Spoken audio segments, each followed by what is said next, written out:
ಕಾದಂಬರ ಅಂಬರ ಬರಡ ಕಡೆ ಬಣ್ಣ ತಿಳಿದ ಕಾಶ ಪಡೆ ಮಾತು ಮಾತಿಗೆ ಮುತ್ತಿನ ಚುಕ್ಕಿ ಕನ್ನಡ ನುಡಿ ತ್ರಿಪುರ ಸುಂದರವಾದ ಮುತ್ತಿ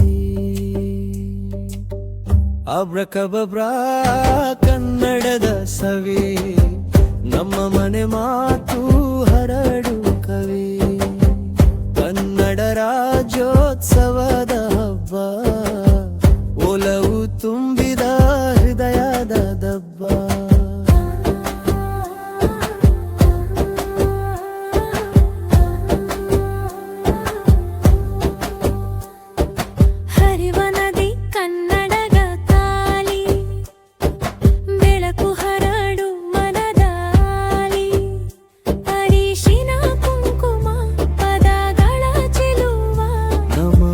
ಕನ್ನಡದ ಅಬ್ರಕದಬ್ರಾ